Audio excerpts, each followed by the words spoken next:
सत श्री अकाल। न्यूज़ 18 पंजाब हरियाणा हिमाचल देख रहे सारे दर्शकों का स्वागत है। खबर जो मुद्दा बने दी खास पेशकश लैके मैं विजयपाल सिंह बराड़ तुहाडे सामने हाजिर हाँ और इस खास पेशकश दे विच रोजाना के आधार पर असीं नज़र पाउने आ उन्हां खबरां ते जो खास तौर पर दर्शकों का ध्यान मंगदियां ने। सो शुरू करते हैं साडा अज दा ये सफर।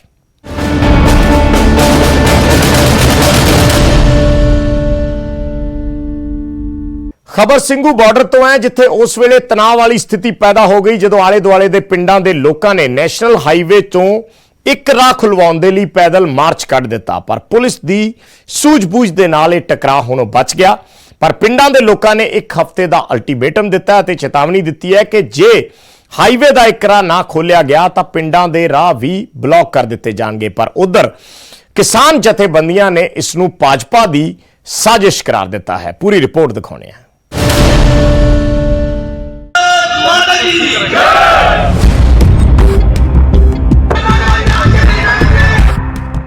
खेती कानून रद्द करवाउण लई 8 महीनों तो किसान ਸਿੰਘੂ बॉर्डर ते बैठे हुए ने। किसानां तो नैशनल हाईवे का एक रस्ता खुलवाउण लई करीब 35 पिंडां दे लोकां ने मीटिंग कीती ते राजीव गांधी एजुकेशन सिटी तो एक पैदल मार्च कढिया। किसानां ते स्थानिक लोकां विचाले कोई टकराव वाली स्थिति न बन जावे इसलिए दिल्ली पुलिस ते सोनीपत पुलिस ने बैरीकेडिंग कीती ते स्थानिक लोकां दे पैदल मार्च नूं पहलां ही रोक लिया। प्रशासन ने स्थानिक लोकां दीयां मंगां सरकार तक पहुंचाउण दा भरोसा दिता है, जिस तो बाद सहमति बनी ते स्थानिक लोकां ने पैदल मार्च खत्म कर दिता।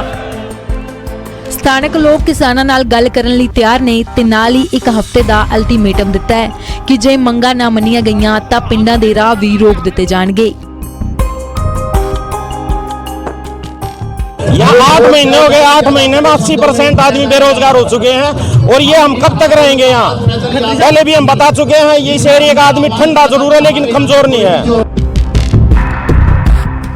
उधर किसान लीडरां ने इस सारे प्रोग्राम नूं हिंसा करने वाला करार दिता है ते इस नूं भाजपा दी साजिश करार दिता है। बीजेपी और आरएसएस की ओर से इस आंदोलन को हर तरीके से बदनाम करने का और डिस्टर्ब करने का प्रयास किया जा रहा है। वहाँ पे इतने सारे आंदोलनकारी बैठे हों, वहाँ पे घुसने का ऐलान करना अपने आप हिंसा फैलाने की एक षड्यंत्र प्रयास नजर आ रहा है इससे। उधर मौके ते मौजूद डीएम मुताबिक स्थानिक लोग हाईवे ते एक राह खोलण दी मांग कर रहे ने ते प्रशासन ने स्थानिक लोकां नूं भरोसा दिता है कि उन्हां दीयां मंगां नूं सरकार तक पहुंचाया जावेगा। मुहर्रम में भी इनके उपस्थिति में और जिला किसान मोर्चा की उपस्थिति में जिला प्रशासन द्वारा बातचीत का एक दौर किया गया था और आगे भी प्रयासरत रहेंगे कि इनकी मांगों को सरकार के माध्यम से और किसान मोर्चा से बातचीत करके इनकी मांगों को मनवाया जाए। फिलहाल आले दुआले दे पिंडां दे लोकां ने प्रशासन नूं एक हफ्ते दा अल्टीमेटम दिता है, नहीं तां पिंडां दे लोक पिंडां दे राह भी रोक देणगे। जे पिंडां दे राह रुक गए आवाजाही काफी ज्यादा प्रभावित होवेगी। प्रशासन फिलहाल मसले नूं सुलझाउण दी कोशिश कर रहा है। गलबात दा सुझाव भी दिता गया है ताकि शांतमई तरीके नाल मसला हल हो सके। सोनीपत तो नितिन अंतिल, न्यूज़ 18।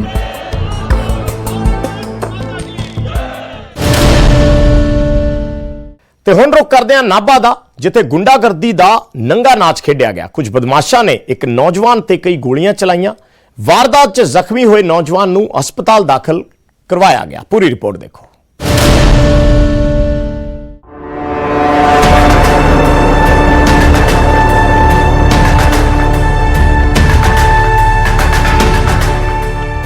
गोलियां नाल दहलिया नाभा, एक नौजवान जख्मी।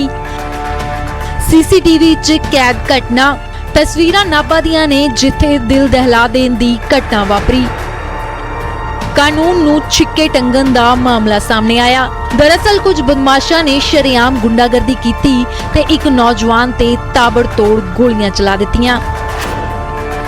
जख्मी हालत च नौजवान नूं हस्पताल दाखल करवाया गया जिथे ओ जेरे इलाज है। ਗੁੰਡਾਗਰਦੀ ਦੀ ਪੂਰੀ ਵਾਰਦਾਤ ਸੀਸੀਟੀਵੀ 'ਚ ਕੈਦ ਹੋ ਗਈ ਹੈ, ਜਿਸ 'ਚ ਨਜ਼ਰ ਆਉਂਦਾ ਹੈ ਕਿ ਇੱਕ ਕਾਲੇ ਰੰਗ ਦੀ ਗੱਡੀ ਬਾਜ਼ਾਰ 'ਚ ਰੁਕਦੀ ਹੈ। ਬਦਮਾਸ਼ ਬਾਹਰ ਨਿਕਲਦੇ ਨੇ, ਜੋ ਪਹਿਲਾਂ ਕੁੱਟਮਾਰ ਕਰਦੇ ਨੇ ਤੇ ਫਿਰ ਗੋਲੀਆਂ ਚਲਾ ਦਿੰਦੇ ਨੇ। ਵਾਰਦਾਤ ਨੂੰ ਅੰਜਾਮ ਦੇ ਕੇ ਬਦਮਾਸ਼ ਮੌਕੇ ਤੋਂ ਫਰਾਰ ਹੋ ਗਏ। ਹੁਣ ਪੂਰਾ ਮਾਮਲਾ ਤਫਸੀਲ ਨਾਲ ਦੱਸਦੇ ਹਾਂ। ਸਰਵਿੰਦਰ ਸਿੰਘ ਨਾਮ ਦਾ ਨੌਜਵਾਨ ਆਇਲਸ ਦੀ ਕਲਾਸ ਲਗਾ ਕੇ ਵਾਪਸ ਜਾ ਰਿਹਾ ਸੀ। ਰਾਹ 'ਚ ਕਿਸੇ ਕੰਮ ਲਈ ਇੱਕ ਦੁਕਾਨ ਤੇ ਰੁਕਿਆ। ਇੰਨੇ ਨੂੰ ਬਦਮਾਸ਼ ਉੱਥੇ ਆ ਗਏ। ਇਸ ਤੋਂ ਪਹਿਲਾਂ ਕਿ ਸਰਵਿੰਦਰ ਨੂੰ ਕੁਝ ਸਮਝ ਆਉਂਦਾ, ਬਦਮਾਸ਼ਾਂ ਨੇ ਤਾਬੜਤੋੜ ਗੋਲੀਆਂ ਚਲਾ ਦਿੱਤੀਆਂ। ਸਰਵਿੰਦਰ ਸਿੰਘ ਮੁਤਾਬਕ 5-6 ਬਦਮਾਸ਼ਾਂ ਨੇ ਵਾਰਦਾਤ ਨੂੰ ਅੰਜਾਮ ਦਿੱਤਾ। ਤੋਂ ਗੱਡੀ ਆਈ 4-5 ਜਣੇ ਤੇ ਸਾਨੂੰ ਪਤਾ ਨਹੀਂ ਸੀ ਕੀ ਹੋਣਾ ਕੀ ਨਹੀਂ, ਤੇ ਉਹਨੇ ਅੱਗੋਂ ਬੁਲਟ ਚਲਾਤੇ 5-6 ਤੇ ਪਹਿਲਾਂ 3-4 ਚਲਾਏ ਪੈਰਾਂ 'ਚ, ਉਹਨਾਂ 'ਚੋਂ ਕੋਈ ਵੱਜਿਆ ਨਹੀਂ। ਫਿਰ ਇੱਕ ਉਹਨੇ ਪੱਟ ਤੇ ਮਾਰਿਆ ਤੇ ਫਟਾਫਟ ਗੱਡੀ 'ਚ ਬਹਿ ਕੇ ਲੰਘ ਚੱਲ ਗਈ। ਕਿੰਨੇ ਜਣੇ ਸੀਗੇ ਉਹ? ਜਾਣੇ ਸੀਗੇ 7-8 ਜਣੇ ਸੀ, ਇੱਕ ਥਾਰ ਦੇ ਵਿੱਚ ਬੈਠੇ ਹੋਏ ਸੀ। ਕੌਣ ਸੀਗੇ?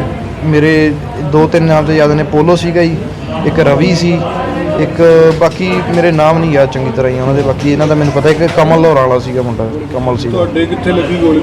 ਮੇਰੇ ਪੱਟ ਤੇ ਲੱਗੀ ਹੈ ਜੀ। ਗੁੰਡਾਗਰਦੀ ਦੀ ਘਟਨਾ ਨੇ ਪੁਲਿਸ ਨੂੰ ਸਵਾਲਾਂ ਦੇ ਕਟਹਿਰੇ 'ਚ ਖੜਾ ਕਰ ਦਿੱਤਾ ਹੈ। ਵਾਰਦਾਤ ਤੋਂ ਬਾਅਦ ਤੁਰੰਤ ਹਰਕਤ 'ਚ ਆਈ ਪੁਲਿਸ ਹਸਪਤਾਲ ਪਹੁੰਚੀ ਤੇ ਸਰਵਿੰਦਰ ਦਾ ਬਿਆਨ ਦਰਜ ਕਰਕੇ ਇਨਸਾਫ ਦਾ ਭਰੋਸਾ ਦਿਵਾਇਆ। ਇਹਨੂੰ ਉੱਥੇ ਇੱਕ ਗੱਡੀ ਦੇ ਵਿੱਚ ਬੰਦੇ ਆਏ, ਉਹਨਾਂ ਨੇ ਫਾਇਰ ਤੇ ਇਹਦੇ ਪੱਟ 'ਚ ਗੋਲੀ ਮਾਰੀ, ਜਿਹਦੇ ਕਰਕੇ ਉਹ ਜੇਰੇ ਇਲਾਜ ਹੈ। ਬਾਕੀ ਇਨਵੈਸਟੀਗੇਸ਼ਨ ਦੇ ਜੋ ਵਿੱਚ ਆਊਗਾ। ਬੰਦੇ ਸੀ ਜਾਂ ਨੌਜਵਾਨ ਸੀਗੇ ਜੀ? ਨੌਜਵਾਨ।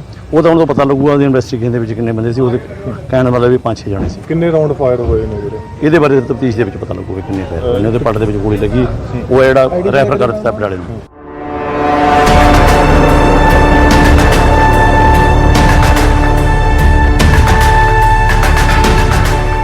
ਪੰਜਾਬ 'ਚ ਕਾਨੂੰਨ ਵਿਵਸਥਾ ਲਗਾਤਾਰ ਵਿਗੜਦੀ ਜਾ ਰਹੀ ਹੈ, ਜਿਸ ਦੀ ਮਿਸਾਲ ਇਹ ਤਾਜ਼ਾ ਘਟਨਾ ਹੈ।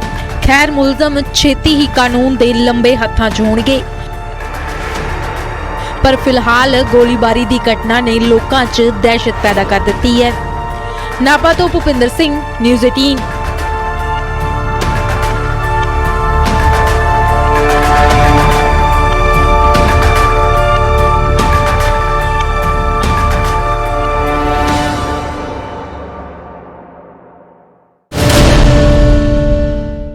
ਮੋਗਾ ਦੇ ਸਰਕਾਰੀ ਹਸਪਤਾਲ 'ਚ ਉਸ ਸਮੇਂ ਹੜਕੰਪ ਮਚ ਗਿਆ ਜਦੋਂ ਹਸਪਤਾਲ ਦੇ ਇੱਕ ਵਾਰਡ 'ਚ ਇੱਕ ਆਕਸੀਜਨ ਸਿਲੰਡਰ ਲੀਕ ਹੋ ਗਿਆ। ਉਸ ਤੋਂ ਬਾਅਦ ਪੂਰੇ ਹਸਪਤਾਲ 'ਚ ਅਫੜਾ ਦਫੜੀ ਵਾਲਾ ਮਾਹੌਲ ਪੈਦਾ ਹੋ ਗਿਆ। ਗਰਭਵਤੀ ਮਹਿਲਾਵਾਂ ਤੋਂ ਲੈ ਕੇ ਹਸਪਤਾਲ ਸਟਾਫ ਤੱਕ ਸਭ ਆਪਣੀ ਜਾਨ ਬਚਾਉਣ ਲਈ ਬਾਹਰ ਨੂੰ ਭੱਜਣ ਲੱਗੇ।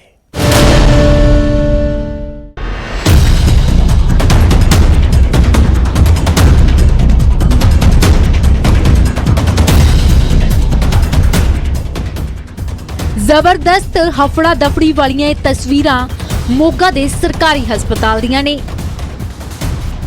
ਹਸਪਤਾਲ ਦਾ ਸਟਾਫ ਕੀ ਮਰੀਜ਼ ਆਪਣੀ ਜਾਨ ਬਚਾਉਣ ਲਈ ਭੱਜ ਰਹੇ ਨੇ। ਕੋਈ ਆਪਣੀ ਡ੍ਰਿਪ ਕੱਢ ਕੇ ਭੱਜ ਰਿਹਾ ਹੈ ਤੇ ਕੋਈ ਖੂਨ ਦੀਆਂ ਬੋਤਲਾਂ ਉਤਾਰ ਕੇ ਭੱਜ ਰਿਹਾ ਹੈ। ਆਖਿਰ ਅਜਿਹਾ ਕੀ ਹੋਇਆ ਕਿ ਸਰਕਾਰੀ ਹਸਪਤਾਲ 'ਚ ਅਜਿਹਾ ਹੜਕੰਪ ਮਚ ਗਿਆ ਕਿ ਸਾਰੇ ਆਪਣੀ ਜਾਨ ਬਚਾਉਣ ਲਈ ਭੱਜ ਰਹੇ ਨੇ। ਤੁਹਾਨੂੰ ਸਾਰਾ ਮਾਮਲਾ ਤਫਸੀਲ 'ਚ ਦੱਸਾਂਗੇ, ਪਰ ਪਹਿਲਾਂ ਤੁਸੀਂ ਇਸ ਹਫੜਾ ਦਫੜੀ ਦੀਆਂ ਤਸਵੀਰਾਂ ਵੇਖੋ। ਕਿਵੇਂ ਇੱਕ ਸਕਿੰਟ 'ਚ ਹਸਪਤਾਲ ਦਾ ਮਾਹੌਲ ਦਹਿਸ਼ਤ ਭਰਿਆ ਹੋ ਗਿਆ।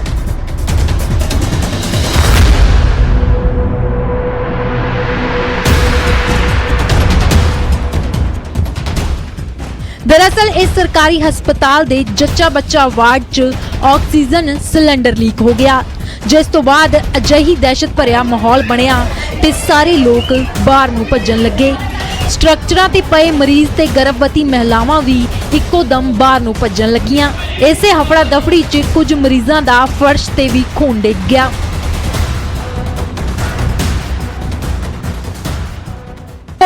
ऑक्सीजन ऑन कर लगे एकदम सिलेंडर ने प्रेशर मारिया जी ते सारी ऑक्सीजन बाहर आने लग गई ते प्रेशर आने नाल एकदम मैनूं झटका वज्जिया, मैं बाहर आ गई। जदों असीं ऑक्सीजन बच्चों की बंद करन लग गए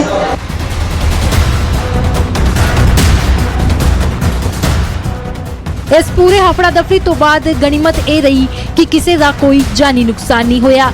108 एंबूलेंस के ड्राइवर की सूझबूझ के सदका एक वड्डा हादसा भी टल गया, ਕਿਉਂਕਿ ਡਰਾਈਵਰ ਨੇ ਆਪਣੀ ਜਾਨ ਜ਼ੋਖਮ 'ਚ ਪਾ ਕੇ ਗੈਸ ਸਿਲੰਡਰ ਦਾ ਵਾਲਵ ਬੰਦ ਕੀਤਾ, ਜਿਸ ਤੋਂ ਬਾਅਦ ਸਭ ਦੇ ਜਾਨ 'ਚ ਜਾਨ ਆਈ।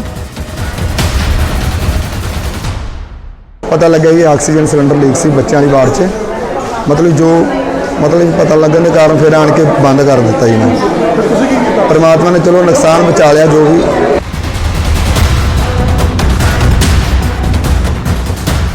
खैर ਵੱਡਾ ਹਾਦਸਾ ਹੋਣੋਂ ਤਾਂ ਟਲ ਗਿਆ, ਪਰ ਲਾਪਰਵਾਹੀ ਤਾਂ ਹਸਪਤਾਲ ਦੀ ਸੀ, ਕਿਉਂਕਿ ਸਟਾਫ ਇਨਾ ਟ੍ਰੇਨਡ ਨਹੀਂ ਸੀ। ਉਧਰ ਹਸਪਤਾਲ ਦੇ ਐਸਐਮਓ ਵੀ ਹਸਪਤਾਲ ਦੀ ਗਲਤੀ ਮੰਨ ਰਹੇ ਨੇ।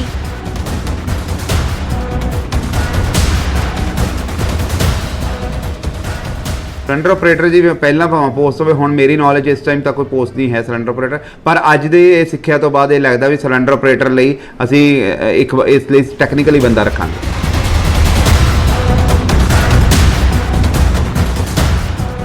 ਹਾਲਾਂਕਿ ਗੈਸ ਸਿਲੰਡਰ ਬੰਦ ਕਰਨ ਤੋਂ ਬਾਅਦ ਵੱਡਾ ਹਾਦਸਾ ਹੋਣੋਂ ਬਚਾ ਰਿਹਾ, ਪਰ ਅਜਿਹੀ ਲਾਪਰਵਾਹੀ ਕਿੰਨੀ ਭਾਰੀ ਪੈ ਸਕਦੀ ਹੈ, ਹਸਪਤਾਲ ਪ੍ਰਸ਼ਾਸਨ ਨੂੰ ਕੰਨ ਹੋ ਗਏ। ਸ਼ਾਇਦ ਹੁਣ ਹਸਪਤਾਲ ਪ੍ਰਸ਼ਾਸਨ ਅਜਿਹੀ ਕੋਈ ਅਣਗਹਿਲੀ ਨਹੀਂ ਹੋਣ ਦੇਵੇਗਾ, ਜਿਸ ਨਾਲ ਪੂਰੇ ਹਸਪਤਾਲ ਨੂੰ ਖਤਰਾ ਪੈ ਜਾਵੇ। ਮੋਗਾ ਤੋਂ ਦੀਪਕ ਸਿੰਘਲਾ, ਨਿਊਜ਼ 18।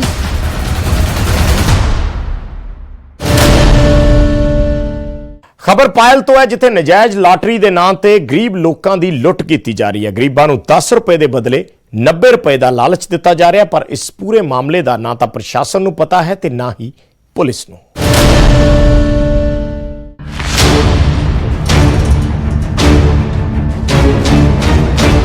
ਗੈਰ ਕਾਨੂੰਨੀ ਲਾਟਰੀ ਦਾ ਧੰਦਾ ਜ਼ੋਰਾਂ ਤੇ, ਗਰੀਬਾਂ ਨੂੰ ਦਿੱਤਾ ਜਾ ਰਿਹਾ ਲਾਲਚ, ਅਣਜਾਣ ਬੈਠੀ ਪੁਲਿਸ। ਤਸਵੀਰਾਂ ਪਾਇਲ 'ਚ ਪੈਂਦੇ ਰਾੜਾ ਸਾਹਿਬ ਦੀਆਂ ਨੇ, ਜਿੱਥੇ ਨਜਾਇਜ਼ ਲਾਟਰੀ ਦੇ ਧੰਦੇ ਦਾ ਮਾਮਲਾ ਸਾਹਮਣੇ ਆਇਆ। ਕਰਿੰਦੇ ਪੁਲਿਸ ਨੂੰ ਸ਼ੀਸ਼ਾ ਵਿਖਾ ਕੇ ਗੋਰਖ ਧੰਦਾ ਚਲਾ ਰਹੇ ਨੇ। ਨਾ ਪੁਲਿਸ ਦਾ ਕੋਈ ਡਰ ਹੈ ਤੇ ਨਾ ਹੀ ਕਾਨੂੰਨਾਂ ਦਾ ਕੋਈ ਖੌਫ। ਇਸ ਲੁੱਟ ਦਾ ਸ਼ਿਕਾਰ ਬਣ ਰਹੇ ਨੇ ਗਰੀਬ ਲੋਕ। ਲੋਕਾਂ ਨੂੰ ਨੇਪਾਲ ਤੋਂ ਲਾਟਰੀ ਚੱਲਣ ਦਾ ਝਾਂਸਾ ਦਿੱਤਾ ਜਾਂਦਾ ਹੈ, ਜਦਕਿ ਦੁਕਾਨ 'ਚ ਬੈਠੇ ਕਰਿੰਦੇ ਖੁਦ ਹੀ ਨੰਬਰ ਕੱਢਦੇ ਨੇ। 10 ਰੁਪਏ ਦੇ ਬਦਲੇ 90 ਰੁਪਏ ਦਾ ਲਾਲਚ ਦੇ ਕੇ ਗਰੀਬਾਂ ਨੂੰ ਲੁੱਟਿਆ ਜਾ ਰਿਹਾ ਹੈ ਅਤੇ ਹਰ 15 ਮਿੰਟ ਬਾਅਦ 3 ਨੰਬਰ ਕੱਢੇ ਜਾਂਦੇ ਨੇ ਤੇ 12 ਘੰਟੇ ਇਹ ਲਾਟਰੀ ਚੱਲਦੀ ਹੈ।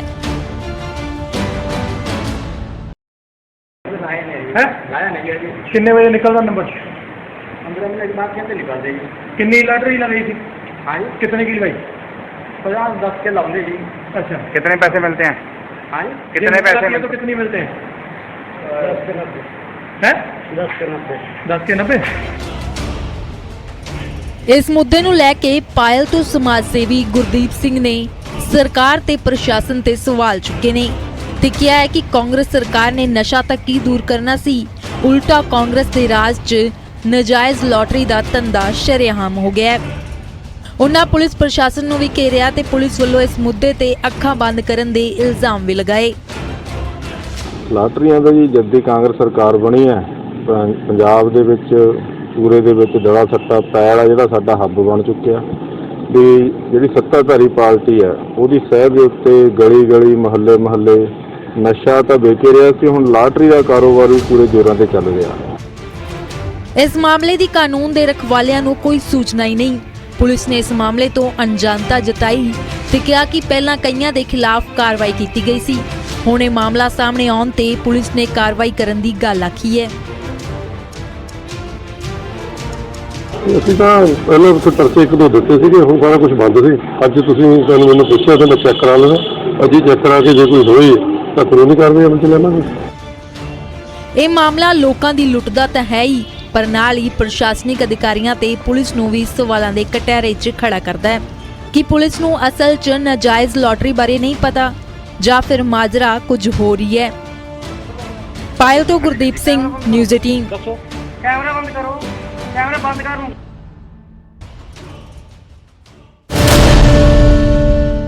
ਮਹਿੰਦਰਗੜ੍ਹ 'ਚ ਫਾਈਨੈਂਸ ਕੰਪਨੀ ਤੇ ਲੱਖਾਂ ਦੀ ਠੱਗੀ ਦੇ ਦੋਸ਼ ਲੱਗੇ ਨੇ। ਆਰੋਪ ਹੈ ਕਿ ਫਾਈਨੈਂਸ ਕੰਪਨੀ ਸੰਚਾਲਕਾਂ ਨੇ ਮਹਿਲਾਵਾਂ ਨੂੰ ਲੋਨ ਦੇਣ ਦਾ ਲਾਲਚ ਦੇ ਕੇ ਲੱਖਾਂ ਦੀ ਠੱਗੀ ਦੀ ਵਾਰਦਾਤ ਨੂੰ ਅੰਜਾਮ ਦਿੱਤਾ ਤੇ ਫਿਰ ਰਫੂ ਚੱਕਰ ਹੋ ਗਏ।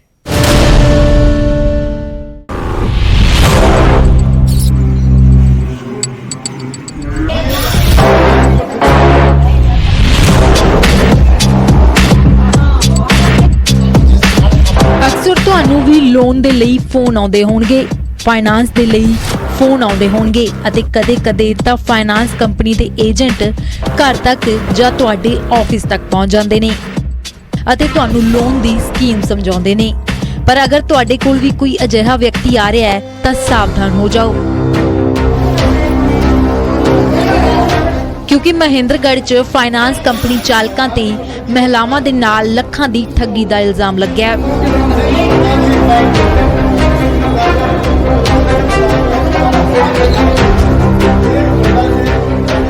दरअसल फाइनेंस कंपनी वालियां ने महिलावां नूं 60,000 रुपए दा लोन देण दा लालच दिता। मामला महेंद्रगढ़ दा है, जिथे आरोपी लोन देण दे नाम ते लगभग 4 लाख रुपए लैके फरार हो गए। पीड़ित महिलावां दे मुताबिक दो नौजवान ने उन्हां नूं 60,000 रुपए दे लोन दी गल कही अते फिर उन्हां दी फोटो खिंच के 150 रुपए लए। दूजी वार च 2500 रुपए, आधार कार्ड अते बैंक खाते दी कॉपी दी फोटो स्टेट लै गए। नौजवान फिर तो उन्हां दे घर पहुंचे अते दोबारा 2500 रुपए लैके गए कि उन्हां दा बीमा कीता जाएगा। इस तरह नौजवानों ने करीब 100 महिलावां नूं अपना शिकार बनाया। तो बोले आंटी हम ग्रुप करेंगे 60,000 रुपये लोन के देंगे आपको और 24 महीने की किस्त होगी, 24 किस्त आपसे 2400 रुपये 2500 रुपये एक बार लिए जाएंगे, 2500 एक बार, 700 रुपये खाली चार्ज के लिए जाएंगे, 150 रुपये मशीन के पास हम खड़े कर 150 से फोटुआ के लिए आया तो हमारे को 5-5 हज़ार रुपये लेंगे। एक बार तो लिए है, बोले आपके 2,500 तो कागज कार्रवाई के लिए है, 2,500 का लिए है आप हमारे जमा करने इसका बीमा के लिए, जीवन बीमा के नाम से आप 150 रुपये लिए हैं फट्टू के। तो कितने व्यक्ति थे? हम 15 थे जिजाट से। नहीं, जो बीमा के नाम से जो ये आए थे 2 व्यक्ति थे। ਹੁਣ ਵਾਰ-ਵਾਰ ਕਾਲ ਕਰਨ ਤੇ ਵੀ ਉਹਨਾਂ ਦਾ ਨੰਬਰ ਸਵਿਚ ਆਫ ਆ ਰਿਹਾ ਹੈ। ਪੀੜਤ ਮਹਿਲਾਵਾਂ ਨੇ ਪ੍ਰਸ਼ਾਸਨ ਤੋਂ ਕਾਰਵਾਈ ਦੀ ਮੰਗ ਕੀਤੀ ਹੈ। ਪ੍ਰਸ਼ਾਸਨ ਨੇ ਵੀ ਉਚਿਤ ਕਾਰਵਾਈ ਦਾ ਭਰੋਸਾ ਦਿੱਤਾ ਹੈ। ਮਹਿੰਦਰਗੜ੍ਹ ਤੋਂ ਸੁਸ਼ੀਲ ਸ਼ਰਮਾ, ਨਿਊਜ਼ 18।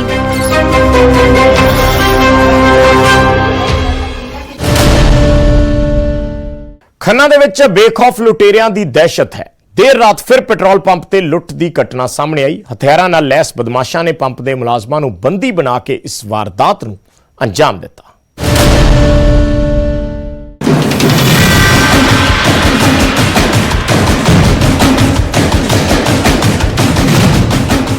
देर रात जदों पेट्रोल पंप ते मुलाजम सुत्ते पे सन, हथियारां नाल लैस 3 बदमाश आ धमके। पहलां तां मुलाजमां नूं डराया धमकाया ते फिर उन्हां तों पैसे खोए। फिर मुलाजमां नूं बंदी बना के पंप दे दफ्तर च लै गए ते उत्थे जाके पटपटैया कीता। सबूत मिटाउण लई सब तो पहलां लुटेरियां ने सीसीटीवी कैमरे नूं निशाना बनाया, पर वो असफल रहे क्योंकि उन्हां नूं होर कैमरे नहीं दिसे जिन्हां च उन्हां दीयां तस्वीरां कैद हो रहीआं सन। लुटेरे होर कैश दी भाल कर रहे सन। इस दौरान पंप मुलाजमां नाल कुੱਟਮਾਰ भी की गई। रात कार वाले आए थे जी, कार वाले पे की हाँ 3-2 ਦਾ ਬਾਹਰ ਕਿਰਪਾਨਾਂ ਲੈ ਕੇ ਅਸੀਂ ਬਾਹਰ ਪਏ ਸੀਗੇ ਸਿਰ ਥੱਲੇ। ਉਹਨਾਂ ਨੇ ਸਾਨੂੰ ਬਿਠਾ ਲਿਆ, ਸਾਨੂੰ ਕਹਿੰਦੇ ਵੀ ਨਹੀਂ ਤੁਹਾਨੂੰ ਅਸੀਂ ਮਾਰ ਦਾਂਗੇ, ਤੁਸੀਂ ਨਹੀਂ ਸਾਨੂੰ ਕਹਿ ਗਏ। पंप मालक मुताबिक लुटेरे 30,000 के करीब कैश के नाल पंप के दफ्तर च लग्या महंगा समान ते LED भी लै गए। दिन ब दिन हुंदियां लुट्टां करके पंप मालक ने प्रशासन तो सुरक्षा की मंग भी की है। ਸਾਡੇ ਵਰਕਰ ਸੁੱਤੇ ਪਏ ਸੀ, ਉਹਨਾਂ ਨੂੰ ਢਾਲ ਕੇ ਮਾਰਕੁੱਟ ਕਰਕੇ ਉਹਨਾਂ ਤੋਂ ਕੈਸ਼ ਖੋਹ ਕੇ ਲੈ ਗਏ ਤੇ ਇੱਕ ਕੰਪਨੀ ਦਾ ਮੋਡਮ ਲੱਗਿਆ ਹੋਇਆ ਸੀ ਉਹਨੂੰ ਤੋੜ ਕੇ ਲੈ ਗਏ। उधर घटना का पता चलते ही पुलिस भी मौके ते पहुंच गई। घटना वाली थां की जांच की जा रही है। लुटेरे कई इलैक्ट्रॉनिक चीज़ां भी लै गए ने, पर CCTV च कैद होईयां तस्वीरां पुलिस लई काफ़ी मददगार साबित हो सकदियां ने। पुलिस भी लुटेरियां नूं जल्द काबू करन दा दावा कर रही है।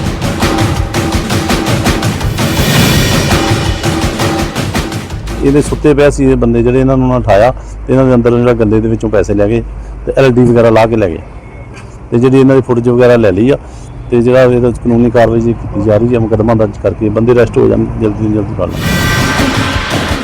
ਇਲਾਕੇ 'ਚ ਪਹਿਲਾਂ ਵੀ ਕਈ ਵਾਰਦਾਤਾਂ ਹੋ ਚੁੱਕੀਆਂ ਨੇ। ਕਈ ਪੰਪਾਂ ਨੂੰ ਨਿਸ਼ਾਨਾ ਬਣਾਇਆ ਜਾ ਚੁੱਕਿਆ ਹੈ। ਪੰਪ ਮਾਲਕ ਤੇ ਹੋਰ ਇਲਾਕੇ ਦੇ ਲੋਕ ਪੁਲਿਸ ਤੋਂ ਹੋਰ ਸਖਤ ਪਹਿਰੇ ਦੀ ਮੰਗ ਕਰ ਰਹੇ ਨੇ ਤਾਂ ਕਿ ਹੋਰ ਘਟਨਾਵਾਂ ਨਾ ਵਾਪਰਨ। ਖੰਨਾ ਤੋਂ ਗੁਰਦੀਪ ਸਿੰਘ, ਨਿਊਜ਼ 18।